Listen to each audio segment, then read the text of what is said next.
Hello guys, welcome you to my new YouTube channel keep learning. और मैं आपको provide कर रहा हूँ केमिस्ट्री के ऑब्जेक्टिव की वर्कशॉप। और I am here with the yet another workshop. So without further delay, let's get started.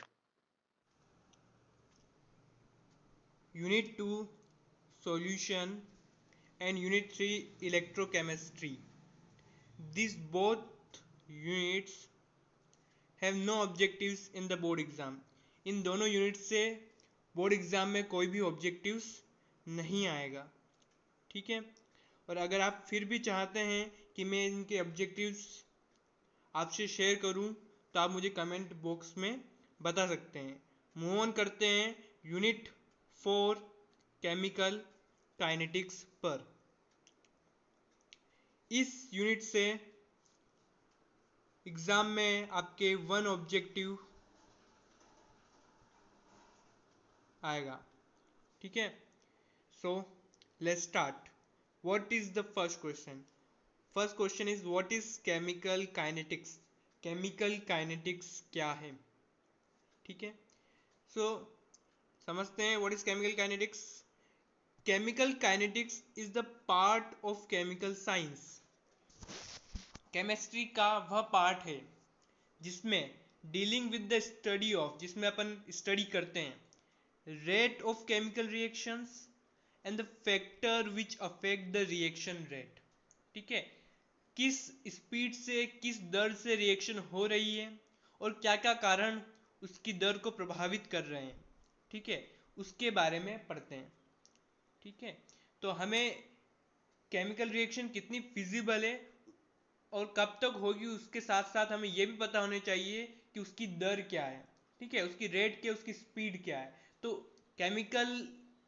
Chemistry में जो केमिकल इक्वेशंस हैं उनकी रेट्स के बारे में हम इस चैप्टर में पढ़ते हैं, ठीक है।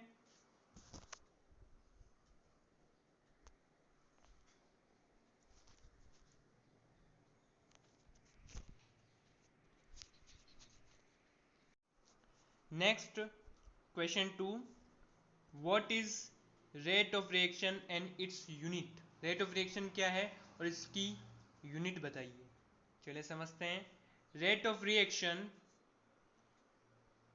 ठीक है, rate of reaction the speed at which reactants are converted into products in a chemical reaction, ठीक है। किसी भी केमिकल रिएक्शन में किस स्पीड के साथ रिएक्टेंट प्रोडक्ट्स में कन्वर्ट होते हैं उसको अपन बोलते हैं रेट ऑफ रिएक्शन। रिएक्शन की स्पीड या फिर रिएक्शन की रेट। और जैसे जैसे रिएक्शन प्रोसीड होती है तो amount of reactant decreases, reactant कम होता है और प्रोडक्ट के अमाउंट क्या होगा, इंक्रीज होगा, ठीक है। मतलब जैसे जैसे रिएक्शन आगे बढ़ रही है, रिएक्शन हो रही है, तो जो रिएक्टेंट है वो आपस में रिएक्ट करेंगे तो उनकी अमाउंट कंसंट्रेशन कम होगी और प्रोडक्ट बनता जाएगा तो प्रोडक्ट की कंसंट्रेशन बढ़ेगी। वैसे अगर इस ग्राफ को अपन देखें, अगर कंसंट्रेशन वर्सेस टाइम का ये ग्राफ है, इसमें क्या हो रहा है, देखो जीरो टाइम पर रिएगेंट की कंसंट्रेशन क्या है, ज़्यादा है, ठीक है। अपन ने जब टाइम स्टार्ट नहीं किया है, तब जब रिएक्शन स्टार्ट नहीं हुई है तब रिएक्टेंट कंसंट्रेशन ज़्यादा होगी। और जैसे जैसे रिएक्शन आगे प्रोसीड होगी तो रिएगेंट की कंसंट्रेशन कम होती जाएगी और प्रोडक्ट की कंसंट्रेशन क्या हो जाएगी, बढ़ती जाएगी, ठीक है। तो रेट ऑफ रिएक्शन क्या होता है कि किस स्पीड से रिएक्टेंट कन्वर्ट होता है प्रोडक्ट में इन अ केमिकल रिएक्शन, ठीक है। अब इसकी अगर यूनिट की बात करें तो यूनिट इसकी इस प्रकार आएगा कि रेट ऑफ रिएक्शन अगर कैलकुलेट करें तो वो कैसे कैलकुलेट कर सकते हैं, ठीक है। ऊपर आता है चेंज इन कंसंट्रेशन, ऊपर क्या आता है, change in concentration of the reactant और या फिर प्रोडक्ट, और नीचे आता है टाइम, ठीक है। नीचे क्या आता है, टाइम, ओके। सो इसकी यूनिट क्या हो जाएगी, ऊपर कंसंट्रेशन है, ऊपर कंसंट्रेशन, कंसंट्रेशन की यूनिट क्या होती है, कंसंट्रेशन की जो यूनिट होती है वो होती है मोल पर लीटर, ठीक है। और अपॉन में टाइम की यूनिट होती है सेकेंड। तो इसकी यूनिट आपके पास क्या आ जाएगी, मोल पर लीटर पर सेकेंड।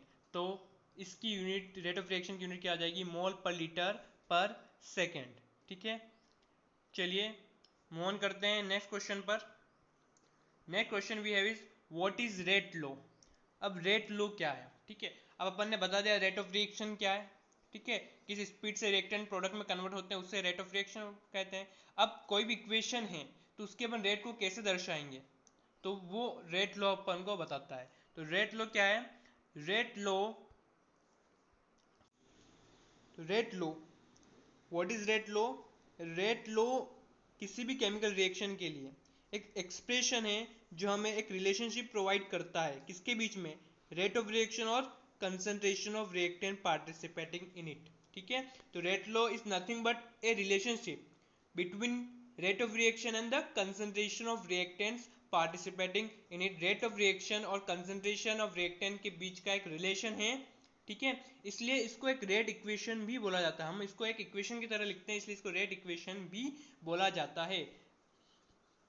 जैसे कि एक्सप्रेशन है, कोई भी रिएक्शन मान लेते हैं, ठीक है, A moles of A plus small B moles of B reactant है, और ये हमको प्रोडक्ट देते हैं C moles of C plus D moles of D. यहाँ पर A B C and D क्या है, स्टोइकोमेट्रिक कोफिशिएंट है रिएक्टेंट और प्रोडक्ट्स के। अब इसके लिए रेट इक्वेशन कैसे लिखते हैं, तो रेट, इस रिएक्शन की रेट जो है वो डायरेक्टली प्रोपोर्शनल होगी concentration of A raise to x concentration of B raise to y, और rate equal to k A की पावर एक्स बी की पावर वाई, ठीक है। तो यहां पर के क्या है, यहां पर जो के है वो आपका रेट कांस्टेंट है, के यहाँ पर आपका रेट कांस्टेंट है, और x और y, ठीक है, x plus y is called the order of reaction. x plus y क्या है, order of reaction. x plus y is the order of reaction, ठीक है। तो ये है रेट लॉ, ठीक है। मूव ऑन करते हैं नेक्स्ट क्वेश्चन पर। फोर्थ क्वेश्चन है, okay, it's a numerical type and very easy question. Calculate the overall order of reaction which has the rate expression, ठीक है। आपको बताना है कि ये अगर एक्सप्रेशन है किसी भी रेट लॉ एक्सप्रेशन किसी भी इक्वेशन का, तो इसकी ऑर्डर क्या होगा। तो अभी मैंने बताया ऑर्डर क्या होता है, जो कंसंट्रेशन पर पावर है उनका आप क्या कर दो, सम कर दो, तो आपके पास क्या आ जाएगा, ऑर्डर आ जाएगा रिएक्शन का। तो 1 प्लस 2, यहाँ पर क्या है 1 प्लस 2 और प्लस 3/2, दोनों को प्लस करेंगे, 3 प्लस 1 4/2, और आंसर आ जाएगा आपका 2, ठीक है। तो इस रिएक्शन रेट का ऑर्डर क्या आ गया, 2, ठीक है। तो अगर आपको रेट एक्सप्रेशन दिया हुआ है और आपसे पूछे इसका ऑर्डर क्या है, तो जो कंसंट्रेशन पर जो पावर्स लगी है उनको सम करके आप ऑर्डर बता सकते हैं। Next question 5, identify the reaction order from each of the following rate constant. आपको रेट कांस्टेंट की वैल्यू दे रखी है और आपको बताना है कि रिएक्शन का ऑर्डर क्या है। तो कैसे बता पाएंगे आप, अगर आप यहाँ पर यूनिट्स पर, रेट कांस्टेंट की यूनिट्स पर ध्यान दें तो आप रिएक्शन का ऑर्डर बता सकते हैं, ठीक है। चलो मैं आपको एक एग्जांपल बता देता हूँ कैसे निकाल सकते हैं अपन रेट कांस्टेंट की यूनिट। मान लेते हैं कि जो रिएक्शन है वो फर्स्ट ऑर्डर है, ठीक है। तो फर्स्ट ऑर्डर के लिए मैं रेट लॉ लिख रहा हूँ, रेट एक्सप्रेशन लिख रहा हूँ, कैसे लिखूंगा, rate of reaction equal to rate constant, और कोई भी रिएक्टेंट मान लेते हैं ए है, और ऑर्डर जो है रिएक्शन का क्या है 1 है, ठीक है। अब मुझे के की यूनिट चाहिए, तो के की यूनिट कैसे निकलेगी, R/में ए, ठीक है। अब देखिए रेट ऑफ रिएक्शन की यूनिट अपन को पता होती है मोल, ठीक है, पर लीटर और पर second is the unit of rate of reaction, and concentration की यूनिट क्या होती है मोल पर लीटर, ठीक है। मोल पर लीटर से मोल पर लीटर कैंसल, तो यहां से के की यूनिट आपके पास कितनी आ जाती है पर सेकेंड, किसके लिए, फर्स्ट ऑर्डर के लिए। तो देखिए के की यूनिट आपके पास क्या आ गई, पर second for first order reaction. तो यहाँ पर आपको अगर फर्स्ट ऑर्डर, या देखिए यहाँ पर के की यूनिट क्या देखिए, पर सेकेंड, मतलब यहाँ पर सेकेंड वाले क्वेश्चन में जो ऑर्डर ऑफ रिएक्शन है वो क्या है, फर्स्ट ऑर्डर यहाँ पर है, क्या है, फर्स्ट ऑर्डर रिएक्शन। ठीक है, उसी प्रकार से अगर आप कैलकुलेट करेंगे तो इसमें जो है सेकेंड ऑर्डर रिएक्शन आएगा। ठीक है, तो ये सेकेंड ऑर्डर रिएक्शन और ये फर्स्ट ऑर्डर रिएक्शन। ठीक है, आप अगर कैलकुलेट करेंगे सेकेंड ऑर्डर में जो यूनिट आएगी रेट कांस्टेंट की वो आएगी लीटर पर मोल पर सेकेंड। ठीक है, और फर्स्ट ऑर्डर रिएक्शन के लिए जो यूनिट आती है रेट कांस्टेंट की वो पर सेकेंड। ठीक है, नेक्स्ट क्वेश्चन मूव ऑन करते हैं। नेक्स्ट क्वेश्चन है 6, the conversion of molecule X to Y follow second order kinetics. ठीक है, X से Y में कन्वर्ट होने में जो ऑर्डर रिएक्शन को सेकेंड ऑर्डर है। ठीक है, मतलब रेट लो कैसे लिखेंगे आप इसके लिए, R इज इक्वल टू के। ठीक है, और x की पावर 2 आ जाएगा। अब क्वेश्चन आपसे क्या पूछ रहा है कि if concentration of x increased to 3 times, अगर कंसंट्रेशन x की 3 टाइम्स बढ़ा देते हैं तो कैसे वो y का फॉर्मेशन अफेक्ट करता है, how will it affect the rate of formation of y। ठीक है, मतलब कंडीशन क्या है कि अगर आप जो है नई कंसंट्रेशन 3 टाइम्स कर देते हैं, प्रीवियस वाली कंसंट्रेशन का 3x कर देते हैं, ठीक है, तो क्या चेंजेस आएगा फॉर्मेशन ऑफ y में। ठीक है, तो इसके लिए अगर मैं रेट एक्सप्रेशन लिखूं r डैश, कैसे लिखूंगा, के x डैश का स्क्वायर। ठीक है, और x डैश की जगह क्या लिख सकता हूं, इक्वेशन फर्स्ट है k इक्वल टू 3x का होल स्क्वायर। ठीक है, नेक्स्ट देखिए यहां पर 3 का स्क्वायर कितना हो जाएगा, 9, तो 9 यहां पे आ जाएगा के एक्स का होल स्क्वायर।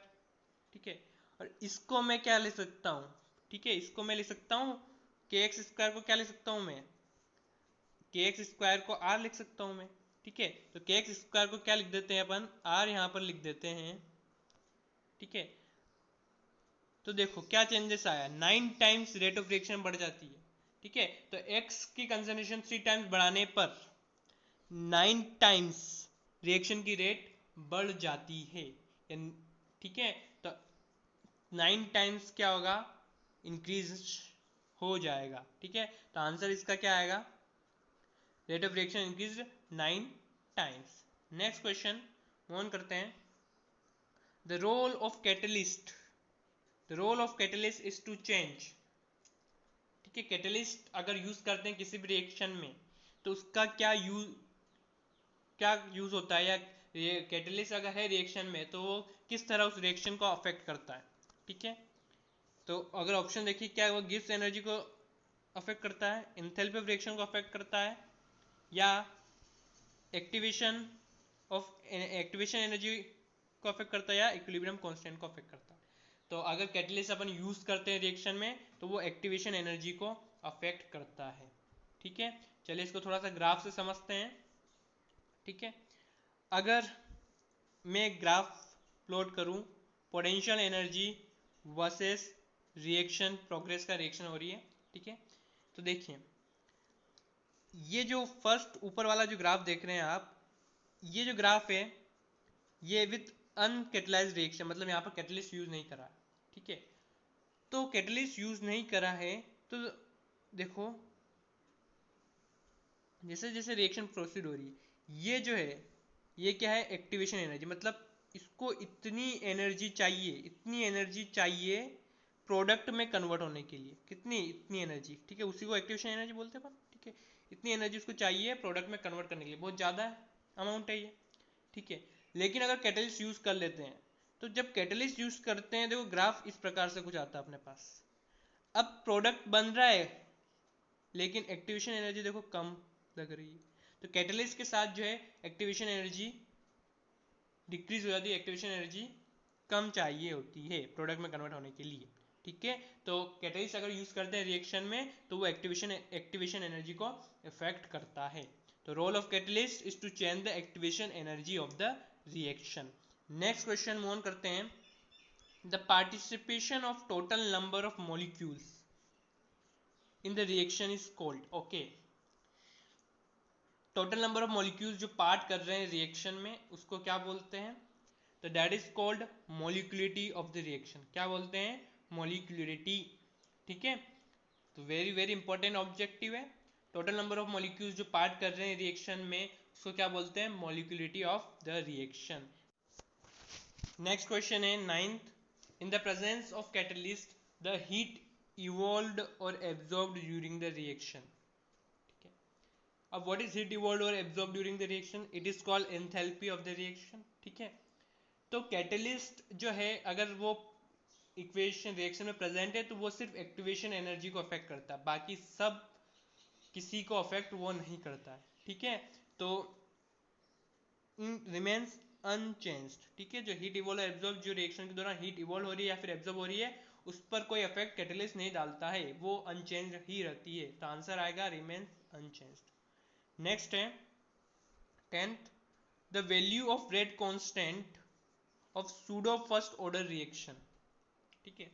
सूडो मतलब जो फर्स्ट ऑर्डर नहीं है लेकिन फर्स्ट ऑर्डर की तरह बिहेव करती है उसको अपन pseudo order first order reaction कहते हैं। तो value of rate constant for pseudo first order reaction किस पे डिपेंड करता है? क्या depends on the concentration of reactant present in small amount, depends on the concentration of reactant present in excess, या फिर is independent of the concentration of reactant or depends only on temperature, okay। तो question asked us that जो value है rate constant की pseudo first order reaction के लिए, rate constant की value pseudo first order reaction के लिए depend करती है concentration of reactant present in small amount या फिर प्रेजेंट इन एक्सेस, तो और या टेम्परेचर पर डिपेंड करता है या फिर कंसंट्रेशन ऑफ रिएक्टेंट के ऊपर डिपेंड करता है। तो independent of concentration of reactant, या रिएक्टेंट की कंसंट्रेशन पे डिपेंड करता ही नहीं है या टेम्परेचर पे डिपेंड करता है। तो आंसर इसका है depend in the concentration of reactant present in access. जो एक्सेस अमाउंट में कंसंट्रेशन रिएक्टेंट की प्रेजेंट है उस पर डिपेंड करता है। तो उसी से पता लगे अगर जो एक्सेस में है उसका ऑर्डर चेंज नहीं होता है या उसकी कंसंट्रेशन में इतना चेंज नहीं आता है, ठीक है, तो रेट कांस्टेंट की वैल्यू उसके ऊपर डिपेंड करती है। नेक्स्ट है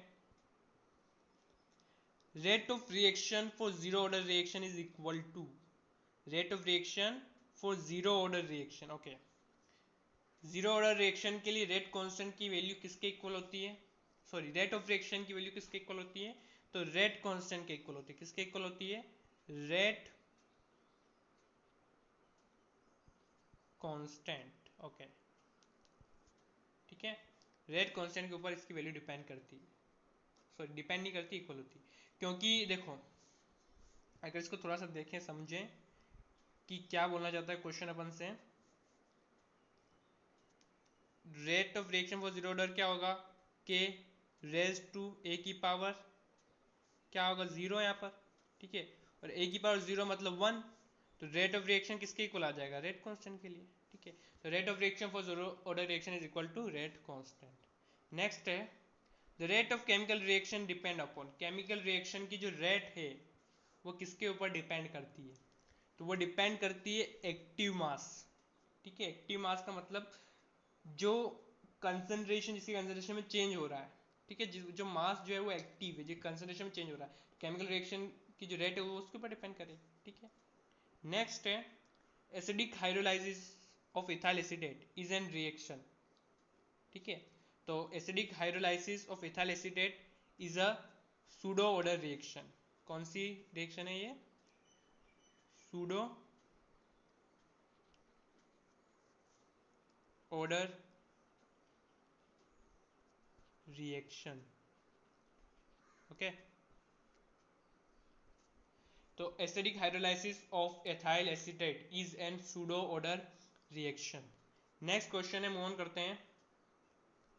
Arrhenius equation is represented by. Arrhenius equation जो रिलेशन है रेट कांस्टेंट और टेम्परेचर का वो किस प्रकार उसका रिलेशन क्या है वो बताना, उसको आर्हेनियस इक्वेशन बोलते हैं। तो इट इज गिवन बाय के इक्वल टू ए, यहाँ पर कांस्टेंट होता है, फ्रीक्वेंसी फैक्टर इसको बोला जाता है, ई की पावर एक्टिवेशन एनर्जी अपॉन में R T, R gas constant, T temperature. तो that is Arrhenius equation. K is rate constant, A is constant है यहाँ पर, इसको फ्रीक्वेंसी फैक्टर भी बोला जाता है, ठीक है। और e की पावर में minus E A by R T, E A is activation energy, R is a gas constant and T is temperature. Next, unit of rate constant for zero order reaction is same as that of, zero order reaction के लिए जो rate constant की unit होती है वो same है किसके, तो ये जो है रेट ऑफ रिएक्शन की सेम होती है, क्योंकि ऑर्डर जीरो है तो rate constant rate of reaction की इक्वल है, और रेट ऑफ रिएक्शन की इक्वल है तो मतलब उसकी यूनिट भी इक्वल होगी rate of reaction. Okay, next question move on करते हैं। Right the formula of half life for the first order reaction. First order reaction के लिए हाफ लाइफ का फॉर्मूला लिखिए। तो what is half life? Half life वो time है जिसमें रिएक्टेंट की कंसंट्रेशन उसकी इनिशियल की आधी हो जाती है, मतलब जिस टाइम में रिएक्टेंट की कंसंट्रेशन आधी हो जाती है उसको हाफ लाइफ बोलते हैं। और फर्स्ट ऑर्डर रिएक्शन के लिए उसका फॉर्मूला लिखना आपको, ठीक है। तो it is given by T, half life is given by 0.693 divided by k. So this is the formula for half life for first order reaction. Okay, so next we have is catalyst which increases rate of reaction are called, ऐसा catalyst जो increase करते हैं rate of reaction को तो उनको बोलते हैं अपन positive catalyst, ठीक है। और जो डिक्रीज करते हैं उसको क्या बोलते हैं? इसको तो बोलते हैं पॉजिटिव कैटलिस्ट, ओके। और जो रिएक्शन की रेट को डिक्रीज करते हैं उनको पॉइजन कैटलिस्ट बोलते हैं, ठीक है। नेक्स्ट है, for zero order reaction half life is proportional to what. तो जीरो ऑर्डर रिएक्शन के लिए हाफ लाइफ जो होती है वो किसके प्रोपोर्शनल होती है? वो रिएक्शन इनिशियल टाइम पे जो रिएक्टेंट की कंसंट्रेशन उसके, मतलब ठीक है।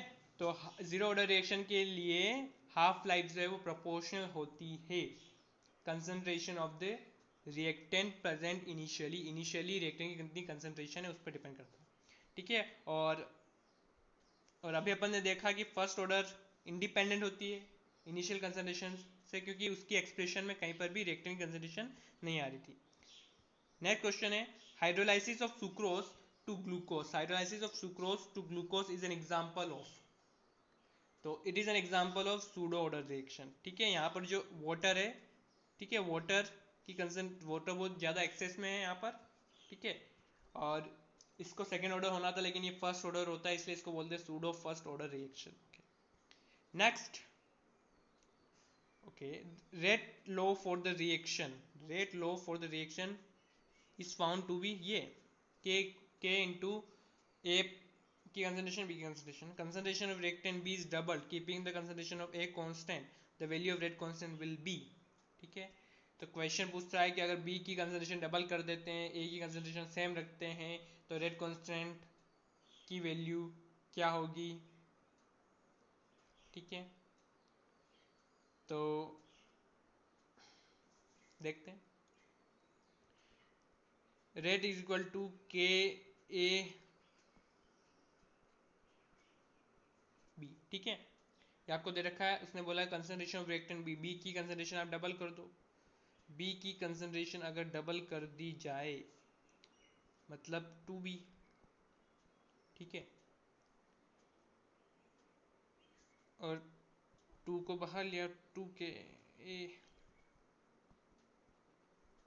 ठीक है। तो मतलब जो रेट कांस्टेंट वो डबल हो गया, तो रेट कांस्टेंट क्या हो जाएगा? डबल, जब आप बी की कंसंट्रेशन डबल करते हो, ठीक है। नेक्स्ट क्वेश्चन है, the substance which reduces the rate of reaction is called. ऐसा सब्सटेंस जो रेट ऑफ रिएक्शन को रिड्यूस करता है उसको क्या बोलते हैं, तो उसको पॉइजन कैटलिस्ट बोलते हैं। ठीक है, अभी मैंने बताया आपको, that is called poison catalyst. Next है the number of collision per second per unit volume of the reaction mixture is known as, that is known as collision frequency। क्या बोलते हैं उसको, collision frequency। Okay,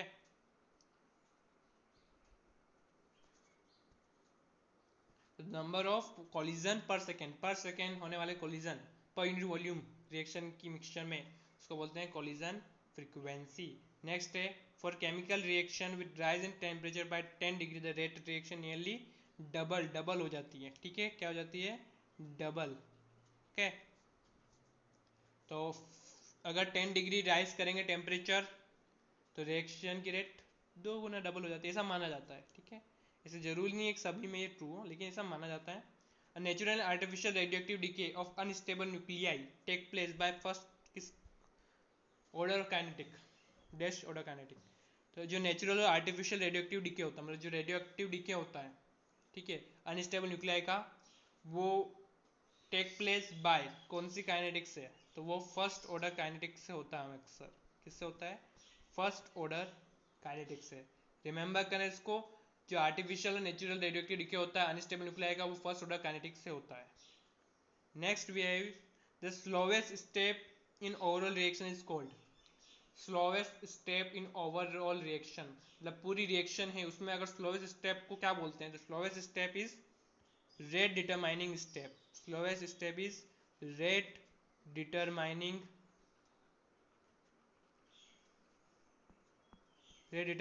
step. Okay, तो slowest step को अपन rate determining step बोलते हैं पूरी reaction में। नेक्स्ट